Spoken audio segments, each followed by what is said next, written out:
Offshore Europe was virtual this year, and it was different. Will, anything that stood out from you or key takeaways from the event this year? Yeah, thanks, Kevin. So I think, there were some themes that were kind of the same as previous years. So smarter and more efficient field development, decommissioning, that kind of thing. But they're now being presented with kind of a deeper insight and benefiting from experience, I think, over the last kind of couple of years as well since the last event. So, and in some ways, I think the disruption caused by the global pandemic forced through some behaviors and embracing technologies at a pace that's not really been seen before. So some of the things were kind of the same, but maybe benefiting from more experience. But we also saw some of the biggest topics, the most important ones for business and society right now, like the energy transition, decarbonisation. And there was a huge amount of coverage on these, quite rightly. And I don't think we would have seen that in previous years.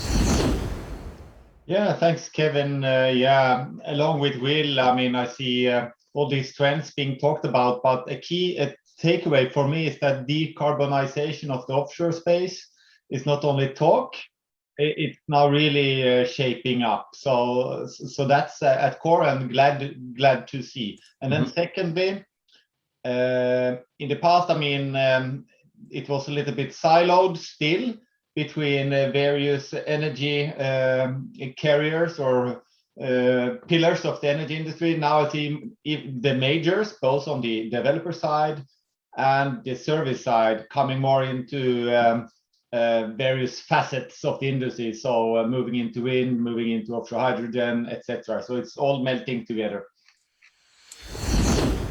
Collaboration and integration that's really needed, and that really came through very, very strongly at this year's event. No one company, one energy source, one technology is going to solve this. So it's about the interdependencies and the kind of diversification within that that's paramount to making the energy transition work. And that's really what the session around the facilities of the future, that panel session that ABB were involved in, was all about, that kind of integrated approach to energy efficiency, decarbonisation and automation. Being an engineer, of course, as at any conference, there were a lot of cool technology stuff. However, I see this time that manpower and competency is really becoming a challenge. You know, capital, that's not a hinder, I think. Or it's a lot of investor appetite to go after everything green, right?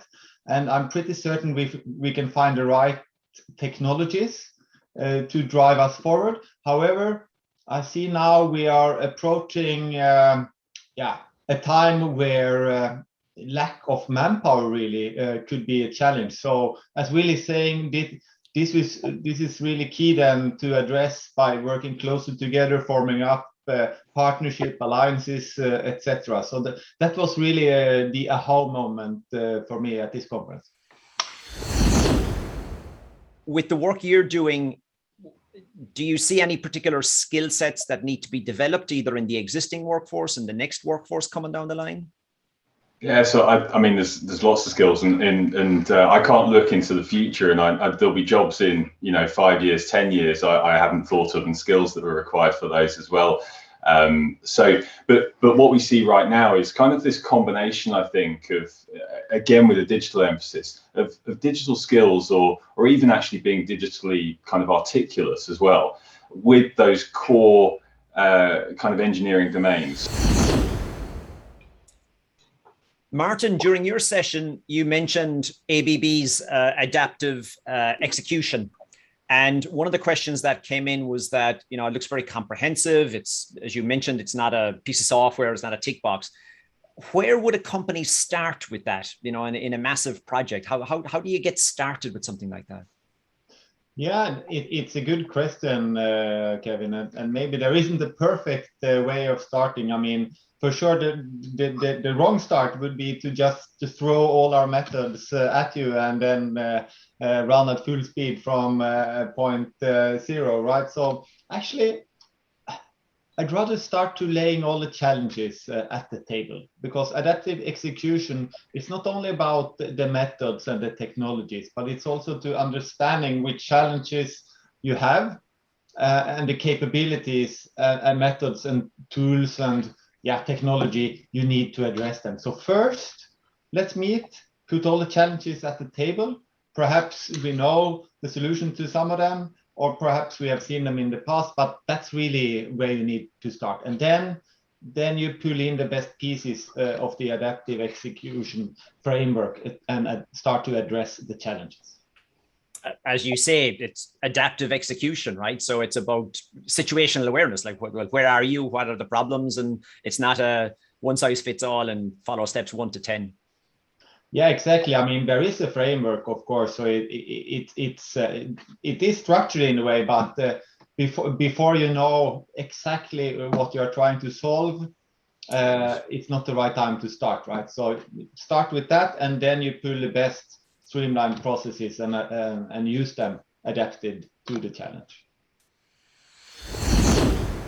We aren't at the stage yet. We've got fully autonomous kind of adaptable systems. So really, if you remember back from the presentation, we were looking at kind of a digital maturity curve, and we were thinking about connectivity first, then visibility, transparency, predictability, and then adaptability and full autonomy. And so people are absolutely critical in that loop. And effectively where we are right now is we're using digital technology as a decision support system. And so people are still part of that. The human is in the loop. And then fundamentally, culture is, about how things are done around here. And that really is how you operate your business. So we talked again in the presentation around kind of a safety culture and how that's been really important in our high hazard industries that we operate in. And of course, technology can help you be safer in the same way that it can help you be more reliable. But it's the way that things are done around here and that culture that's still going to be very fundamental for, I think, decades to come. Yeah, Kevin, it's a good question, and it's not easy. I mean, if you look at the bigger picture, you have a lot of industries, not only oil and gas platforms, but also onshore facilities such as smelters or industries that could be a little bit off-grid or powered by their own power plant, typically gas then. Turbines. And then, of course, they would like to produce what they produce with less emissions per unit, in essence. So in the case of oil and gas, that would be less CO2 emissions per barrel. Companies actually, they're getting stuck on step one, which is around data. There were some stats that we shared in the presentation. Companies only use 20% of the data they generate, 70% of the data that they gather is never analyzed.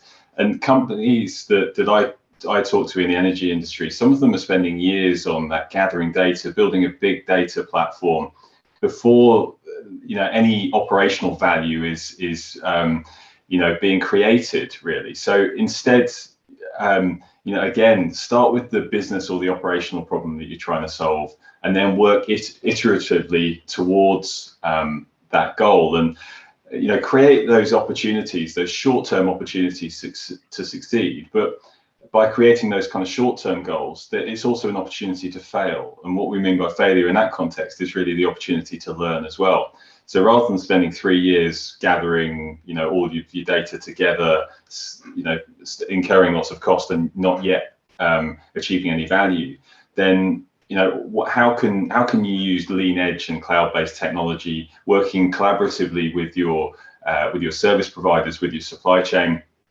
and work on those 4 kind of steps of what's your value proposition? So can analyzing the data help solve that problem? So define the problem. What data have you got available to you? What analytics techniques might be appropriate to you? And then deploy it, and to deploy it in a short-term basis to see if you can get some value from it or move on to the next challenge. So yeah, don't get stuck in the data phase, get the data working for you.